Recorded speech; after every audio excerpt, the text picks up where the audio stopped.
The Ballad of Buffalo Bob, April 2020. It was a hot spring day as the Outsiders +2 pulled into the drive. With 6 hunters in the group, Buffalo Bob thought something is gonna die.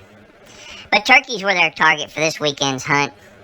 But Buffalo Bob had seen these guys, so he knew he should size them up. Steve had already shot a turkey, so he had nothing to prove. But Buffalo Bob hesitated, cause Steve shoots anything that moves. He also noticed Roger, who arrived that same day, but Roger is always focused, so a turkey he would slay. Then there was Haney.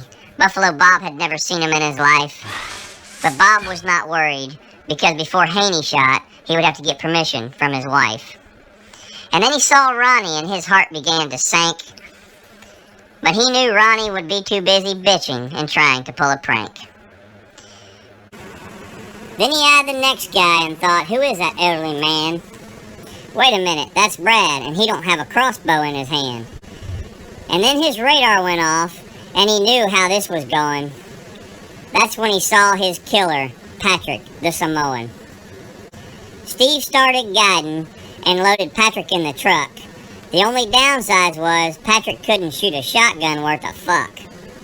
So Steve made the decision that one miss was not a sin.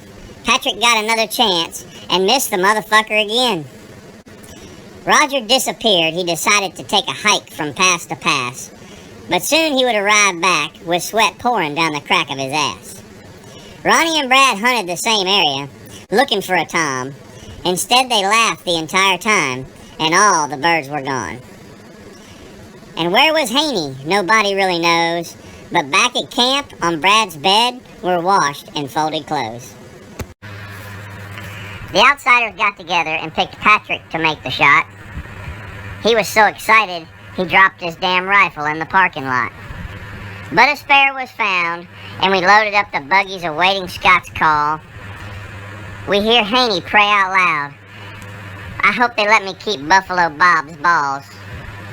Patrick was a little nervous, had a small case of the shakes and shivers. Ryan was there to give him help and told him, when I stick my finger in your butt, please pull the trigger. Patrick was smiling from ear to ear as the shot rang out. Buffalo Bob wobbled around. Was he hit?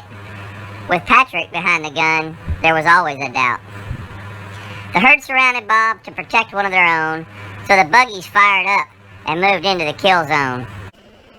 NASCAR Steve punched the gas and gunned towards them hard. As he made his circles, he never got within 100 yards. Scott said, man, what a bunch of pussies. Let's go give it a try. Brad and Ronnie looked at each other. They weren't scared, but petrified. Brad looked up and asked, did Buffalo Bob get caught? The old fucker didn't have his hearing aid and never heard the shot. Ryan pulled the trigger and ended Buffalo Bob's day. Haney said he was giddy, and Ronnie thought, damn, that sounded gay. As Buffalo Bob floated off, he thought, fuck it, what the heck. At least my death sounds like a western, killed by a man with no neck. And that concludes the Ballad of Buffalo Bob.